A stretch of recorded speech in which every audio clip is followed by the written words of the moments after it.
이 김진성을 보면 안도희가 떠오른다 이런 얘기들이 많거든요. 네. 기자님 보시기엔 좀 어떻습니까? 너무나 여러 가지 점에서 너무나 흡사하죠. 역사는 네네. 진보하기도 하지만 또 유사한 태가 반복이 되기도 하는데 예. 예, 그만큼 이제 그 우리 윤석열 독재 정권이 출범하고 나서 뭐 70년 뭐 50, 60년대로 지금 퇴행을 한다고 얘기하는데 네네. 지금 뭐 거의 그 해방 직후에 그 혼란한 무질서한 혼란에서 그 이 백색 정치 테러가 행해졌던 그 시기로 사실은 뭐 거슬러 올라간 듯한 그런 착각을 지금 주게 하죠. 네. 그러니까 뭐 그 당시에 이제 그 안도희에 간 김구 선생의 암살, 네. 또 우리 저 여운형 선생님에 대한 암살, 네, 네. 뭐 그 뒤에 또 장준하 선생에 그렇죠. 대한 암살. 네, 그러니까 정상적인 이 방법으로는 이 정적을 상대로 해서 자기네가 정치적으로 승리할 수가 없으니까 그렇게 가장 잔인한 테러를 통해 가지고 정적들을 제거하려고 했었던 네. 그런 것들은 이제 완전히 과거의 역사인 줄만 알았는데 예. 다시 이제 지금 이제 우리가 지금 목도하고 있는 우리의 현실이 되고 있다. 그러니까 이제 많은 분들이 윤석열 정권이 들어서고 이게 이제 뭐 나라를 20년 전, 30년 전으로 돌렸다고 그러는데 네. 지금 이렇게 본다고 사실 70년 전으로 70년으로 돌리고 있어요 지금. 어떤 분들은 뭐 일제시대로 돌렸다 이런 말씀들도 있으시던데요. 네. 예, 그러니까 이제 안도희를 보면은 그 기록물에 미국 쪽에 있는 기록물들을 보면 민심의 지지가 높은 지도자가 남북 분단을 반대한다는 것이 부담이 됐다. 뭐 이런 건데요. 그렇죠. 그럼 김진성은 도대체 무슨 이유였을까? 지금 변명문이 밝혀지지가 않고 공개가 되지를 않고 공개를 못하는 이유도 공개를 못하는 그런 상황인데요. 왜 그랬을까? 이게 그러니까 개인이라고 그러면 어떤 목표, 집단이었다면 어떤 목표였을까? 이재명 대표에 대한 암살이. 예, 지금 어쨌든 검찰이 밝히고 있는 이 김진성의 동기는 그것만으로 그 범죄의 동기를 설명하기는 좀 많이 부족해요. 지금 발표된 것만으로는요. 지금 발표된 거로는 이재명이 이제 종북 세력인데 이재명이 중심이 돼가지고 이 종북 세력들이 국회에 진출을 해서 대한민국을 적화시키려고 하는 것들을 막기 위한 충정에서 자기가 범행을 저질렀다고 얘기하는데 이건 좀 너무 좀 어설프잖아요. 뭐 초등학생도 이렇게는 안 쓸 것 같은데. 네. 뭔가 그래서 결국은 설명되지 않는 뭔가가 있고 은폐한 뭔가가 틀림없이 있다. 그리고 자꾸 안도희 범행이 자꾸 우리가 생각이 나는 것은 결국은 그 안도희 뒤에도 미국이 있었지 않습니까? 네, CIC 방첩대가 있었던 거죠. 그러니까 그래서 뭐 저희도 그렇게 믿고 싶지는 않지만 이 김진성이 뒤에 아까 얘기했던 종교단체가 있을 수도 있고 뭐 또 미국 그런 CIA나 이런 것도 자신의 가능성을 좀 열어놓고 조사를 해야 될 것 같다. 그리고 이제 그렇게 의심을 하는 게 이제 사실은 이제 윤석열이 당선되고 난 뒤에 극우 세력들이 이제는 말할 수 있다라고 하면서 이 극우 세력들이 얘기한 게 뭐냐면 윤석열이 2019년도에 조국 장관을 이제 막 무자비하게 수사를 할 당시에 미국의 이제 FBI 국장이 왔다 갔죠. 윤석열 다녀갔고 그 직후에 CIA. 그러니까요. 저는 그거는 언론에서 못 봤거든요. FBI는 봤었는데 최근에 이제 그 CIA가 왔다 갔다는 얘기가 밝혀지대요. 그렇죠. 그러니까 극우 세력들이 이제는 말할 수 있다라고 얘기하면서 오히려 극우가. 그래서 와가지고 FBI하고 CIA 국장이 윤석열을 면담을 하면서 이제 내가 당신 밀어주겠다. 그 당시만 해도 이제 뭐 대통령 출마 결심이 안 서 있는 이제 윤석열에게 이제 그렇게 걱정하지 말고 뭐 나가봐라. 뭐 이런 사주를 했다라고 하는 얘기들이 극우 세력들에 의해서 지금 그 얘기가 좀 대선 끝나자마자 얼마나 입이 근질근질했겠습니까? 그 얘기를 하는 이유는 뭡니까? 극우 세력이 그만큼 미국이 우리를 밀어준 거다. 그러니까 이제 그걸 폭로하는 이제 극우 세력들은 이건 내가 가지고 있는 이 고급 정보, 내가 이런 정도에 접할 사람이야라고 하는 거를 그동안은 이제 선거 전에 그게 터지면 큰일 나잖아요. 그러니까 이제 다 끝났으니까 나 사실 이런 거 알았지롱 이런 얘기예요. 그걸 밝히고 싶은 그런 걸 이제 서로 다른 한 사람이 그렇게 얘기했던 모르는데 복수 그렇게 얘기를 했고 그리고 FBI 국장도 국장이지만 그 CIA 그 지나 하스펠이죠. 그 CIA 그 네네. 국장 같은 경우는 외국의 그 제3세계권의 선거에 개입하는 그 악명 높은 정치 선수군요. 공작의 전문가거든요. 네. 그래서 심지어 뭐 지난 그 트럼프가 바이든에 그 폐하했던 것도 사실 지나 하스펠이 그 뭔가 그 원격으로 뭐 개표 조작을 했다라고 하는 얘기들 그거는 뭐 지금 거기에도 개입이 돼 있군요. 아니요 그거는 이제 지금 이제 그 팩트 체크의 대상이 네네네. 논란의 대상이 되긴 해요. 네네. 그래서 뭐 좀 그 약간 좀 믿기 어려운 얘기들도 있어요. 그래서 지나 하스펠이 저 유럽의 어디 코펜하겐인가 어디 거 가가지고 서버를 두고 개표 조작을 하는데 이 얘기를 듣고 트럼프가 그 이제 뭐 그 특수 요원들을 보내가지고 네네. 지나 하스펠에 있는 CIA하고 이 트럼프 쪽 간에 뭐 교전이 벌어지고 한 명이 뭐 사망을 했다는 얘기도 있고 하는데 그건 다 그냥 그 논란의 대상이 되는데 이런 얘기가 나올 만큼 예, 이 CIA 지나 하스펠이라고 하는 사람은 정말 굉장히 그 잔인한 방법을 동원을 해가지고 제3세계 또 이런 선거에 개입하는 네. 그리고 아주 그 뭐 테러 의심되는 사람들을 상대로 해가지고 온갖 잔인한 고문을 자행한 걸로 유명했던 여자인데. 네, 여자더라고요. 네, 그런데 그러니까 그런 CIA가 그런 내용까지 극우 세력들이 얘기하는 대로 CIA가 그렇게 그 윤석열 정권을 탄생시키는데 그런 공을 했다고 얘기한다면 얼마나 힘들게 세운 윤석열 정권입니까? 자기들 입장에서는요. 네, 그리고 네. 완전히 그 미국 입장에서는 이제 모든 걸 다 갖다 바치고 있잖아요. 예. 네. 그만큼 얻기는 얻었죠. 예, 윤석열만큼 좋았던 이 한국 대통령이 없었을 거예요. 예, 뭐 한미일 이거 다 했고요. 네, 네. 그런데 힘들게 그렇게 다 공고하게 했는데 한미일 군사 안보 동맹들 다 그 구축해 놨는데 지금 보니까 잘못하면은 뭐 총선에서 참패할 것 같고 네. 이러면 미국 입장에서 또 지나 하스펠 같은 놈들이 그 CIA에 있었다고 네, 얘기한다면 네. 충분히 그런 암살 작전했을 수도 있고. 뭐 이건 그러니까 어쨌든 뭐 이건 뭐 뇌피셜이긴 합니다만은 예, 적어도 나라가 제대로 정상적으로 돌아가는 나라라고 얘기한다면 이런 가능성 저런 가능성에 대해서 철저하게 다 봐봐야 되는 거예요. 예.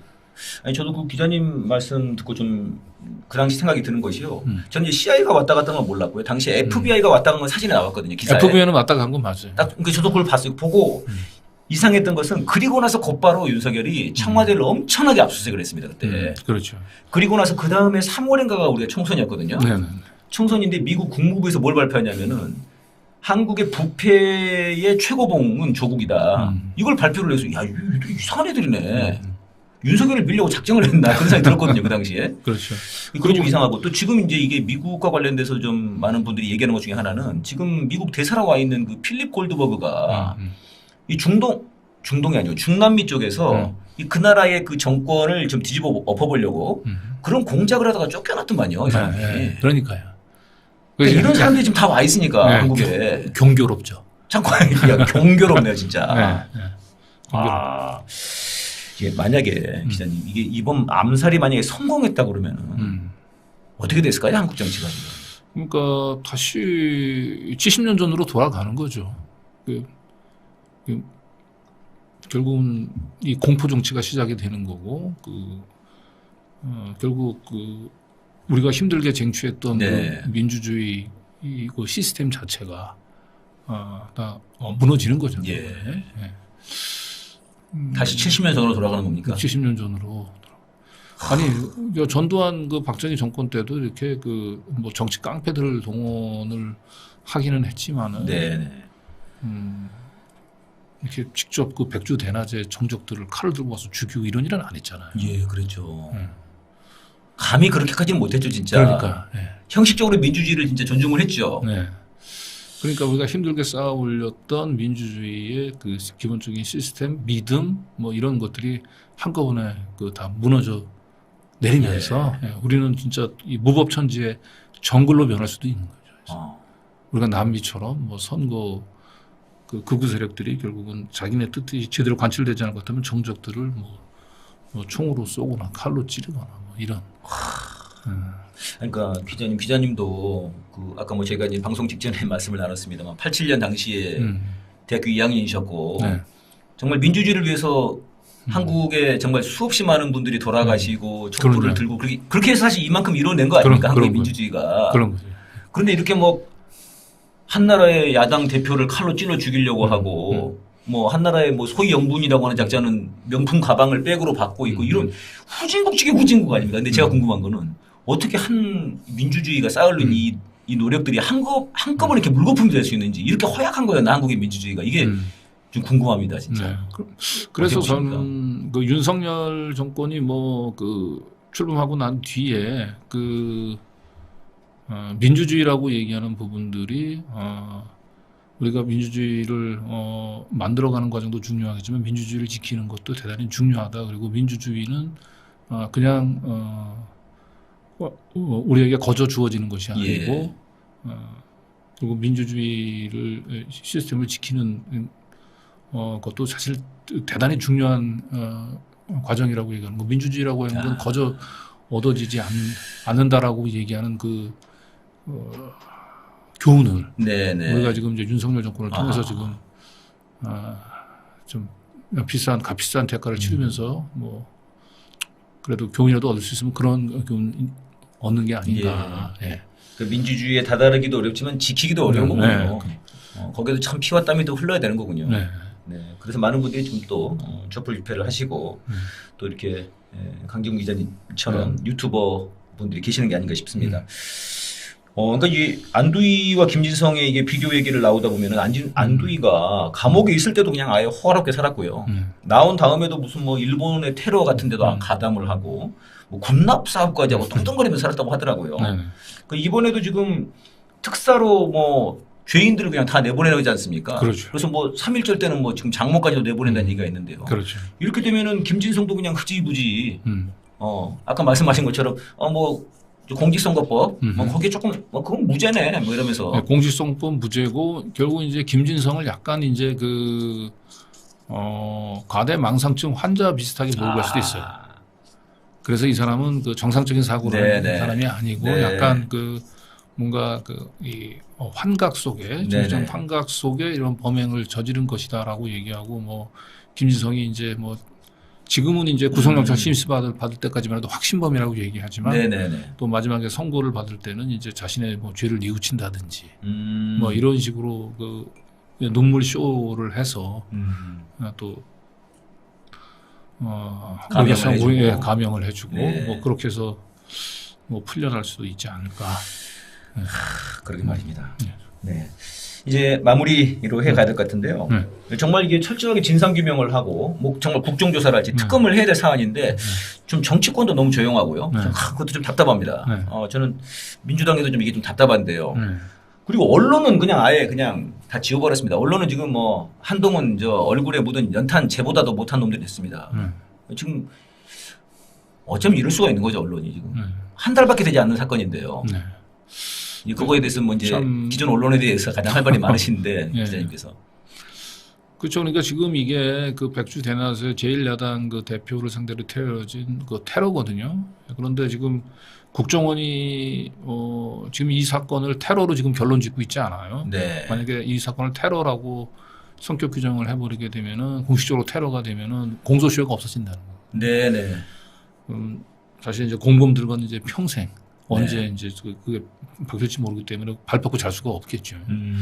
그런데 이렇게 국정원이 사실 이게 명백한 정치 목적을 가진 테러임에도 불구하고 이걸 테러로 규정 짓지 않고 그다음에 김진성의 실명 공개도 하지 않고 민주당 뭐 이게 당적 뭐 공개라든지 이런 것도 하지 않는 이유. 이유는 물론 이 윤석열 정권 자체가 워낙 뭐 무도하고 뻔뻔한데도 원인이 있긴 하지만 사실은 이제 민주당의 대응이 조금 너무 좀 소극적인 게 아니냐. 그러니까 이제 뭐 그때 저희 뉴탐사의 추미애 장관도 이제 출연해서 그런 얘기를 했지만 이건 민주당이 처음서부터 그 김진성의 실명과 실명 공개 이름을 공개하면서 국민들에게 이 테러 신고 센터를 당내에 마련하고 그때부터 제보를 받아서 국민들과 함께 수사를 해 나갔어야 된다는 거예요.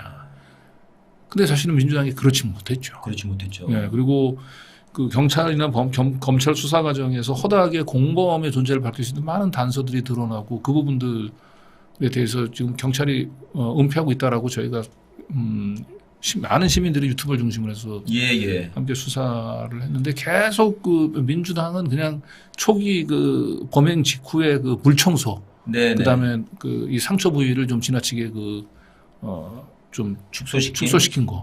국무총리실의 문자 네. 메시지. 그 부분들에만 좀 너무 머물렀어요. 아하. 그러니까 거기에만 이제 이 민주당이 이제 딱 신경을 곤두세우다 보니까 이제 이 경찰이나 검찰은 자기 수사 과정에서 상당한 이제 그 공범의 존재 가능성을 보여주는 단서들을 의도적으로 수사를 회피하고 외면하고. 네. 그리고 이제 이 정도 되면은 특검은 아니라도 최소한 지금 국정조사 얘기가 나와야 되는데. 네네. 지금 민주당에서 국정조사 얘기도 없어요. 지금 이번 사건. 그러니까 이렇게 지금 잊혀져 가는가. 그래서 저도 그렇긴 한데 뭐 언론은 사실 뭐 이렇게 된 지가 이미 뭐 오래됐잖아요. 네. 이런 사건을. 근데 최소한 이제 민주당에서라도 이걸 적극적으로 좀 정치적인 이제 의제로 하고 최소한 국정감사 요구하고 하면 언론들은 어쩔 수 없이 그 민주당이 그렇게 그 부분들을 이제 공식적으로 당에서 공식적인 성명하고 국정조사 움직임들 추진하고 나가면 받쳐 쓸 수밖에 없잖아요, 언론들은. 그렇죠. 일정이 나오는 거고 네. 말이 나오는 거니까요. 그걸 안 쓸 수가 없으니까요. 네. 그렇게 해서 이슈화를 시켜야 되는데요. 그렇죠. 네. 알겠습니다. 이 사건의 진실을 규명하기 위해서 지금 이제 애쓰고 계신데 저희 뭐 시민분들이 저희들이 뭐 할 수 있는 그런 일들이 있을까요? 그러니까 결국 우리는 작은 단서라도 놓치지 말고 그 경찰이나 검찰은 어차피 이미 이게 이제 수사 단계에서 이 재판 단계로 넘어갔지 않습니까? 그 자기네들이 내린 결론 안에서 그냥 재판이 빨리 진행되고 이걸 그냥 덮고 싶어 할 거예요. 그런데 제가 아까 얘기했던 대로 굉장히 많은 허점이 있습니다. 공범의 존재 가능성을 보여주는 굉장히 많은 허점들이 있고 그래서 그 부분들을 결국 이제 우리 시민들이 함께 이 사건 규명에 대한 진상을 포기하지 않고 그걸 채워 넣어 가야 돼요.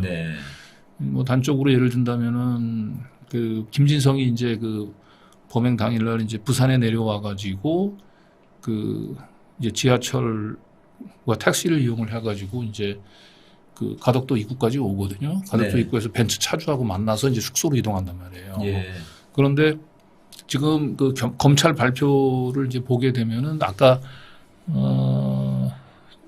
뭐 점심 저녁을 먹은 어디서 누구랑 먹었는지도 안 남아 있지만 부산에 이제 1호선 종점인 하단역에서 가덕도 입구까지 택시로 이동을 했다고 되어 있거든요. 그런데 그 택시 기사가 이제 김진성을 에 대해서 어떤 식으로 진술을 했는지 부분도 전혀 지금 언급이 안 되고 있어요. 그 하단역에서 한 40, 50분 정도 되는 한 30분에서 40분 정도 되는 거리인데 꽤 가네요. 꽤 가죠. 그럼 그 사이에 택시 운전하고 김진성하고도 뭐 얘기를 했을 수도 있고 또 블랙박스를 또 입장에서 보면 또 다른 공범을 그런데 이 택시 운전사는 지금 저희가 아주 공개적으로 좀 이렇게 제보 좀 해달라고 얘기하는데 지금 존재가 전혀 드러나 있지 않아요. 그러니까 그런 공백들을 우리가 채워 나가야 되고. 혹시 이 방송을 보고 계시는 뭐 부산의 택시 운전사분들이시라고 하면은 그리고 누가 그날 거기까지 간 사람이 누가 있었는데 그럴 수도 있겠군요. 사실 꽤 먼 거리지 않습니까? 굉장히 꽤 끝머리예요. 그 정도면 사실 이제 야 너 오늘 좀 돈 좀 벌었겠네. 야 오늘 뭐 손님 제대로 받았어. 이럴 수 있는데 그죠? 그러니까 가덕도 입구에 와가지고 S마트 앞에서 김진성을 픽업을 해가지고 모텔까지 바라다 준 건 한 9분 10분 정도 되는 거리인데 거기 있는 벤츠 차주는 조사를 세게 했단 말이에요. 그리고 봉하마을에서 평산마을까지 동승했었던 차주에 대해서 투싼 거기도 동승자고 차주에 대해서 조사 열심히 했는데 정작 지금 범행 전날 가덕도에서 부산 하단역에서 가덕도까지 하여튼 택시 운전기사 그리고 김진성이 아산에서 부산역으로 와가지고 부산역에서 또 다시 또 봉하마을까지 택시를 타고 1시간 동안 갔다 그러잖아요. 돈도 많습니다. 돈도 많아요. 그러니까 그 김진성이를 태워다 준 부산역에서 봉화마을까지 태워다 준 택시 기사분도 지금도 전혀 언급이 없어요. 아, 사실 그 정도 가면은 돈이 많이 나오지 않습니까? 네. 한 시간 타면은 얼마 나오지? 한 네. 5만 원 넘게 나올 것 같은데. 네, 그러니까 그래서 그런 비어 있는 부분들을 네네. 그 부분들을 공개하지 않는 네. 거는 경찰이나 검찰이 이유가 있는 거예요. 아, 거기에 뭔가 이유가 굉장히 있다. 약한 고리가 될 가능성이 높거든요. 이거는 좀 시민 여러분들이 그런 거 좀 제보를 좀 해주시면 좋겠네요. 네, 그래서 역시. 김진성을 이제 10시 50분 그때 부산역에서 내려가지고 봉화마을까지 거의 1시간 정도 되는 거리를 태워다 준 택시 운전사분. 네네. 그리고 그날 이제 범행 전날이죠. 전날 한 6시 반에서 7시 사이에 하단역에서 김진성을 태우고 가덕도 입구까지 바라다 줬던 택시 운전 기사분 이분들을 우리 시민들이 함께 잘 한번 좀 찾아내서 예. 이분들의 증언들을 기초로 해서 다시 한번 우리 이 시민들이 그 김진성의 알리바이를 네네. 지금 비원이 너무 많아요. 예. 채워 나가야 되고 채워 나가야 됩니다. 예, 그런 작업들을 우리가 포기하지 않고 진행해 나가면은 결국 경찰이나 검찰의 이제 그 은폐 시도가 뭐 충분한 견제를 할 수 있지 않을까 네. 그런 생각.